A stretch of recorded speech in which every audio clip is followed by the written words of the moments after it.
The rain in Portland fell like it had something to prove. Steady, relentless. Washing the October streets with a cold that crept through windows and settled deep in your bones. Michael Harrison sat in his Nob Hill craftsman home, the kind of place that whispered old money and architectural integrity. Watching water streak down the glass while his 18-year-old son Caleb laughed with friends upstairs. The house itself told stories of careful renovation, exposed brick walls balanced with modern fixtures, hardwood floors that gleamed under pendant lights Michael had designed himself. At 42, Michael had built a life of careful precision. His divorce 3 years ago from Sarah had left him with custody, a thriving architectural firm downtown, and a growing certainty that he understood exactly who he was. Their marriage had been comfortable, predictable, everything a man was supposed to want, until it wasn't. Until the quiet desperation of pretending to be satisfied had nearly suffocated them both. The divorce had been amicable, necessary, freeing in ways neither had expected. Now Michael lived in this beautiful space he'd created, raising Caleb, designing buildings that would outlast them all, contained in his solitude and his work.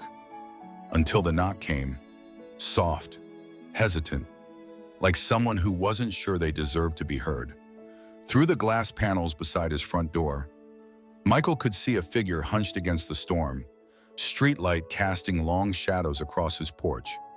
He opened the door expecting a delivery driver or lost tourist navigating Portland's maze of one-way streets. Instead, he found Dylan Turner, 19 years old, Caleb's best friend since sophomore year of high school at Lincoln, standing in the downpour with soaked blonde hair plastered to his forehead and eyes that held the particular kind of devastation that comes from having nowhere left to go. Dylan's usually bright smile, the one that had charmed teachers and made Caleb's friends gravitate toward him like sunflowers following light, was gone, replaced by something raw and vulnerable that made Michael's chest tighten in ways he couldn't name. The boy was shivering, his thin jacket no match for October's bite, water dripping from his fingertips onto the painted boards of the porch. Without thinking, without questions that his rational mind screamed, needed asking. Michael stepped aside. The gesture was instinctive, protective, the same way he'd opened doors for Caleb when he'd come home skinned and bleeding from bicycle accidents. But this was different. The boy who used to raid his refrigerator during study sessions, who fell asleep on his couch during movie nights, who called him Mr. Harrison with unfailing politeness, now stood dripping on his hardwood floors, shaking not just from the cold, but from something deeper, something broken. The air between them felt different, charged, like the moment before lightning strikes when the hair on your arms rises and the world holds its breath. Michael handed him a towel from the hall closet, their fingers brushing for just a second, and felt something shift in him that he'd never experienced before. Not with Sarah during their courtship, not with college girlfriends, not with anyone. It was recognition without understanding, hunger without context, need without precedent. Dylan wasn't just Caleb's friend anymore. Suddenly, impossibly, he was something else entirely. Something that would change everything Michael thought he knew about love, about desire, about the man he'd spent 42 years believing himself to be. Have you ever felt your entire world shift with just one look? Keep watching Heart Stories for more real tales of unexpected love and the courage to embrace who you're meant to become. Dylan came by the next afternoon while Caleb was at soccer practice with the Lincoln Cardinals. Michael found himself listening for the soft knock, his hands restless as he tried to focus on blueprints spread across his kitchen island. When Dylan arrived, rain still clinging to his hair, they sat in Michael's living room with its exposed brick walls and floor-to-ceiling windows, offering a view of the West Hills that real estate agents called priceless. The afternoon light fell across Persian rugs, casting everything in golden hues that made Dylan's green eyes appear luminous. They talked about everything except what had happened the night before, the electric moment when Michael's world had tilted. Instead, they discussed the weather, Portland's legendary rainfall, the way the city seemed to emerge from its gray cocoon each spring like something reborn. But beneath the surface pleasantries, Tension hummed like a live wire. Dylan's family, devout Christians with deep roots in the wheat fields outside Pendleton, had discovered his relationship with another boy from Oregon State. The conversation that followed had been swift and brutal, delivered in the kitchen where his mother had once packed his school lunches. "Pack your things. You're not our son anymore. Don't come back." Michael watched Dylan's hands shake as he spoke. Watched the way he bit his lower lip when the pain became too sharp for words. There was something about the way sunlight caught in Dylan's green eyes. Something about his quiet strength in the face of rejection that made Michael's pulse quicken in ways that should have terrified him. Instead, it felt like waking up after a long sleep. They walked to Powell's Books together, down tree-lined streets where Victorian houses stood shoulder to shoulder with modern renovations. Dylan pointed out titles he'd always wanted to read, classic novels about love and loss that his conservative upbringing had deemed inappropriate. Michael bought them without hesitation, watching Dylan's face light up with each addition to the growing stack, feeling something warm and protective bloom in his chest. At Stumptown Coffee on Division, Dylan ordered his drink too sweet, laughing at Michael's expression when he tasted the caramel macchiato that would have sent most adults into sugar shock. These small moments, ordinary and profound, began weaving themselves into something larger. Michael caught himself watching Dylan's mouth when he spoke, memorizing the way he tucked his hair behind his ear when he was thinking. When Dylan reached across the small table to show him something on his phone, their knees touched under the scarred wood surface. Neither moved away. The contact sent electricity up Michael's spine, a shock of awareness that left him breathless and desperately wanting more. The rain continued against the cafe windows, but inside the warm space surrounded by soft conversation and the hiss of espresso machines, Michael began to understand something fundamental about himself was changing. He'd spent his entire adult life believing he knew the shape of his desires. Now, watching this young man who'd been part of his family's landscape for years, he realized desire could arrive unexpected, unwanted, and utterly undeniable. That evening, after Dylan left, Michael stood in his shower letting hot water run over his shoulders while his mind replayed every moment. For the first time in his life, he was questioning everything. Sometimes the heart recognizes home before the mind can catch up, even when that home challenges everything you thought you knew about yourself. 3 weeks later, on a Friday evening, when Caleb was spending the weekend at his mother's house in Salem, visiting the woman who had once shared Michael's bed and dreams, but never truly understood the restlessness that lived in his bones. Dylan arrived at Michael's door without calling first. The October rain had given way to November's sharp wind that stripped the last stubborn leaves from the maple trees lining his street. And Dylan's cheeks were flushed from the cold as he stood in the porch light, hands deep in the pockets of a jacket that had seen better days, the canvas worn thin at the elbows and zipper that stuck halfway up. Michael invited him in without hesitation, noting how Dylan's presence had become as natural as breathing, how the house felt more complete when he filled it with his quiet energy and spontaneous laughter. They moved through the evening with the careful choreography of people who were learning each other's rhythms, who were beginning to orbit around something neither was ready to name. Michael made dinner, nothing fancy, just pasta with marinara sauce from a jar and a bottle of Oregon Pinot Noir he'd been saving for no particular occasion. But Dylan helped in the kitchen, their movements synchronized in a way that felt both natural and dangerous, like dancing on the edge of a cliff with breathtaking views below. When Dylan reached past him for plates from the cabinet, his body warm and solid against Michael's back for just a moment, Michael caught the scent of his shampoo, something clean and young that made his breath catch in his throat and his hands forget their purpose. They ate by candlelight, not because it was romantic, but because the dining room fixture had burned out 2 weeks ago, and Michael kept forgetting to replace the bulb. Yet the flickering light cast shadows that seemed to draw them closer together across the small table.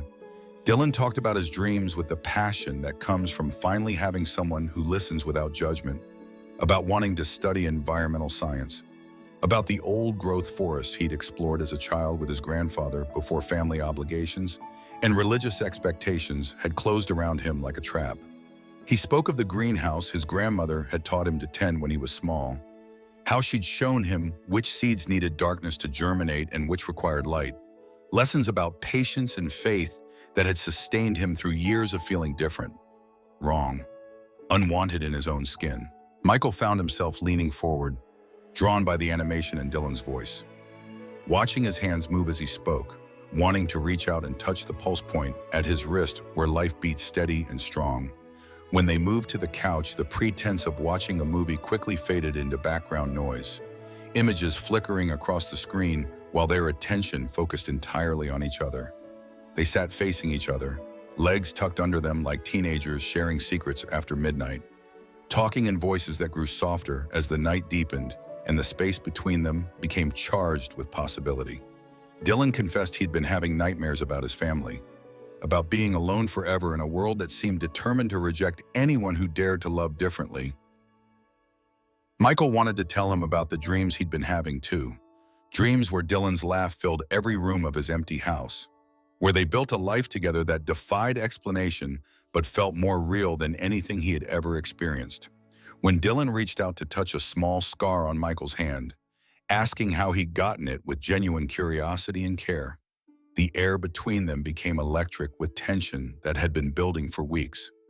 Michael's answer died in his throat as Dylan's thumb traced the raised skin, gentle and wondering, exploring the evidence of old wounds with tender attention that made Michael's heart race. They were inches apart now, close enough that Michael could see flecks of gold in Dylan's green eyes, could feel the warmth radiating from his skin, could count the freckles scattered across his nose like constellations mapping uncharted territory. When Dylan leaned forward, pupils dilated and lips slightly parted, Michael's world narrowed to this moment, this choice, this precipice between friendship and something infinitely more complicated. He could taste Dylan's breath, sweet from the wine they'd shared, could feel the gravitational pull of desire that threatened to obliterate every rational thought he'd ever had. For one eternal second, they balanced on the edge of everything changing forever, hearts beating in synchrony while time suspended itself around them. Then Michael pulled back, hands trembling as he created distance between them, fighting every instinct that screamed to close the gap and claim what his heart insisted was already his. "Not yet," he whispered, though every cell in his body screamed otherwise. Though denying this connection felt like trying to stop breathing. "We can't. Not like this. Not when everything is so uncertain." Dylan nodded, understanding flooding his features along with disappointment and something that looked suspiciously like relief, as if he too recognized they stood on dangerous ground that required careful navigation. They spent the rest of the night on opposite ends of the couch, watching the fire burn down to glowing embers while rain began again outside, both knowing they'd crossed an invisible line even without the kiss that hung between them like an unfinished song. Sometimes the space between two people becomes more charged than any touch, holding all the potential of what could be while acknowledging the weight of what it might cost. Dylan didn't go home that night. Neither of them planned it, but when the fire died down to glowing coals and the wind outside grew fiercer, rattling the windows with the intensity of a storm system moving in from the Pacific, it seemed natural for Michael to offer the guest room. Natural for Dylan to accept with a grateful nod that spoke of exhaustion deeper than physical tiredness. The guest room had been decorated by Sarah during their marriage. All muted blues and careful neutrality designed to offend no one and comfort everyone. But it felt hollow now, a space waiting for someone to give it meaning. But at 2 a.m, when the house had settled into its nighttime creaking and the streetlights cast long shadows through rain-streaked windows, Michael woke to find Dylan standing in his bedroom doorway, silhouetted against the hallway light, looking lost and vulnerable in borrowed pajama pants that hung loose on his frame. The sight of him there, uncertain and seeking comfort, made Michael's heart clench with protective tenderness. "I can't sleep," Dylan whispered, his voice carrying the weight of weeks of displacement, of being unwanted everywhere he tried to rest. "I keep thinking about what my dad said, about how I'm not his son anymore, about how maybe I never really was." Michael's heart broke at the pain in that young voice, at the way Dylan's shoulders curved inward as if trying to protect himself from blows that kept coming. The boy who had once been confident and bright had been worn down by rejection until he questioned his own worth, his right to exist and love as himself.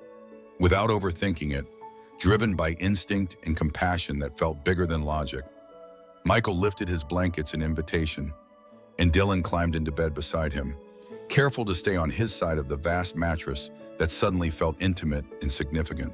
They lay in darkness, listening to each other breathe, the space between their bodies humming with awareness and restraint. With all the words they couldn't say and all the comfort they wanted to offer, rain drummed against the roof with increasing intensity, wrapping them in a cocoon of sound that made the outside world feel distant and unimportant. When Dylan began to cry, soft sounds he was trying to muffle against his pillow, years of fear and rejection pouring out in the darkness, Michael's resolve crumbled like sandcastles before incoming tide. He reached out, pulling Dylan against his chest, feeling the tremor in those shoulders as pain that had been carefully contained finally found release. Dylan curled into him, face pressed against Michael's neck where stubble met skin, and Michael's world narrowed to the weight of this person in his arms, to the trust implicit in Dylan's surrender to grief. He could feel Dylan's tears soaking through his t-shirt, could feel each shuddering breath as if it were his own, could taste the salt of shared sorrow on his lips, though they weren't touching. This was intimacy beyond desire, connection that transcended the physical into something sacred and healing. They stayed like that until dawn, Dylan's breathing eventually evening out into sleep while Michael lay awake, one hand stroking blonde hair that was softer than silk, the other tracing gentle circles on Dylan's back through cotton fabric that seemed too thin a barrier between skin and skin. He memorized the weight of this moment, the way Dylan's body fit against his, as if they'd been designed as two halves of the same whole, the way protection and tenderness in something deeper than friendship settled into his bones like truth he'd been waiting his whole life to recognize. When morning light crept through the curtains, painting everything in shades of gold and possibility, Dylan stirred, blinking up at Michael with sleep-soft eyes that held gratitude and something that looked like wonder. For a moment, neither moved, caught in the intimacy of waking together, of sharing breath and warmth in the vulnerable space between sleep and consciousness.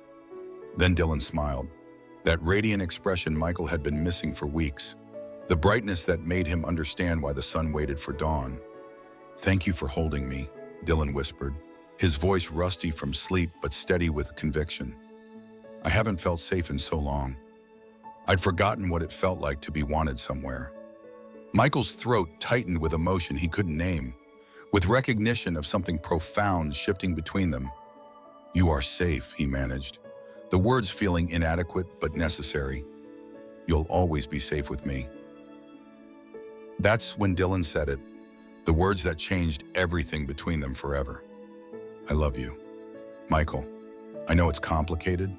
I know it might be wrong, but I love you. Not because you saved me, but because of who you are, because you see me when everyone else looks away." Michael's world tilted on its axis, spinning into new alignment around this moment of absolute honesty. He looked into Dylan's earnest face, seeing not Caleb's young friend, but a man who'd found the courage to speak truth in the face of impossible circumstances, who'd chosen vulnerability over safety and offered his heart without guarantee of protection. "I love you too," Michael whispered back, the words feeling both foreign and perfectly right on his tongue, like a language he'd always known but never had occasion to speak. "I don't understand it. I don't know what it means for us, but I love you." They kissed then, soft and searching, a question and an answer all at once, lips meeting with the tentative reverence of prayers offered in sacred spaces. When they broke apart, Dylan was crying again, but these tears were different, cleaner, transformed from sorrow into relief, from fear into joy. These were tears of finally being seen and accepted exactly as he was, of finding home in the most unexpected place. Sometimes the heart knows truths the mind isn't ready to accept. But when love arrives with such quiet certainty, the only choice is to trust its wisdom. 6 months later, spring arrived in Portland with its usual dramatic flair. transforming the city from gray cocoon into a symphony of cherry blossoms and possibility that made even longtime residents pause in wonder. Michael stood in his back garden, watching Dylan plant herbs in the raised beds they'd built together during the rainy weeks of February, dirt under his fingernails and contentment in every movement, sunlight catching in blonde hair that had grown longer and wilder since he'd stopped trying to conform to his family's expectations of what a young man should look like. The sight of Dylan kneeling in soil, coaxing basil and oregano from earth, filled Michael with the kind of quiet joy he'd never experienced before. The satisfaction of building something beautiful with someone who understood that love could be cultivated like any growing thing. The path to this moment hadn't been simple or without cost. Caleb's reaction had been a storm of confusion, anger, and hurt that lasted weeks, his sense of betrayal cutting deeper than any stranger's judgment could have managed. "How could you do this to our family?" he'd demanded during one particularly painful conversation, his voice cracking with the effort of holding back tears. "How could you take away my best friend and turn him into something else, something that makes everything weird and wrong?" It was Dylan who'd spoken truth with the kind of wisdom that comes from surviving rejection and emerging stronger on the other side. "I'm not gone, Caleb. I'm just different than you thought. So is your dad. We're still here. We still love you. But now we love each other too.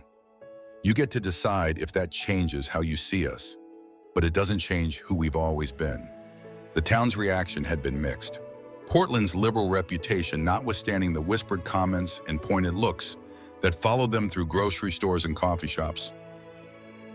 Some clients canceled contracts when gossip spread about Michael's relationship with someone barely older than his son, uncomfortable with what they saw as either inappropriate or unstable. The Episcopal Church, where Michael had attended irregularly since his divorce, made it clear he was no longer welcome in leadership positions, though the younger pastor quietly assured him the doors remained open for worship. But others stepped forward. Colleagues who'd watched Michael struggle through his divorce and were happy to see him genuinely smile again. Neighbors who brought casseroles and offered garden advice as if Dylan had always been part of the landscape.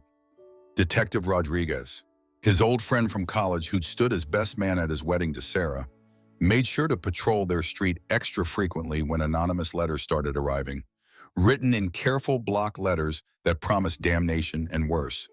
Mrs. Patterson from next door, initially frosty and disapproving when Dylan moved in permanently, warmed considerably when she saw him teaching her 7-year-old grandson to identify birds in the garden.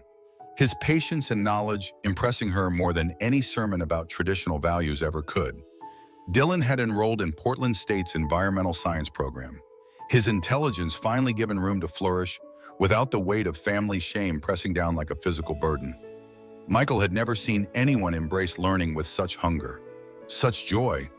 Watching Dylan discover concepts that aligned with dreams he'd carried since childhood, his professors recognized talent that had been suppressed too long, offering research opportunities and mentorship that promised a bright future in forest management or conservation biology. Evenings found them at the kitchen table, Michael reviewing architectural plans for sustainable housing projects while Dylan studied. Their feet tangled together under the surface in comfortable intimacy that spoke of deep familiarity and chosen commitment. The age difference that once seemed insurmountable had faded into irrelevance as they discovered compatibility in values, humor, and vision for the future they wanted to build together. Dylan brought curiosity and hope to Michael's sometimes cynical worldview, while Michael offered stability and unconditional acceptance that Dylan had never known growing up in a house where love came with conditions and fine print. They faced challenges together, Dylan's nightmares about his family that gradually lessened but never entirely disappeared. Michael's struggle with a lifetime of assumed heterosexuality that required daily conscious choice to embrace, the complexity of navigating their relationship's public perception in professional and social settings where they never knew who might object or make assumptions. But they also discovered joy in unexpected places. Weekend trips to the coast where they walked for hours in comfortable silence. Dylan's laugh echoing off the rocks when seabirds dove for fish, or when Michael stumbled over driftwood while pointing out architectural details and lighthouses. Sunday mornings in bed with coffee and newspapers. Dylan reading environmental articles aloud while Michael designed their dream house in the margins. A home with solar panels and rain gardens and enough space for the family they might someday create. The quiet pride in Caleb's voice when he eventually told his soccer teammates that his dad was marrying someone who made him happy, even if that someone used to be his friend, even if some people didn't understand or approve. As Michael watched Dylan coax tomato seedlings from soil, he reflected on how love had arrived in his life, like Portland's weather, unexpected, transformative, impossible to ignore once it settled into your bones. Their relationship defied easy categorization, challenged societal norms, and required daily courage to maintain in a world that often preferred love to stay safely within prescribed boundaries. But it was theirs, built on foundation of mutual respect, shared values, in a connection that transcended age, expectation, and fear. They'd learned that love doesn't always arrive when convenient or in packages society deems appropriate, that sometimes the greatest gifts come disguised as disruptions to carefully ordered lives. Have you ever discovered that the life you thought you wanted was just preparation for the love you never knew you needed? Share your story and subscribe to Hard Stories, because sometimes the most beautiful beginnings come disguised as endings. And love has its own timeline that honors no rules but its own fierce truth.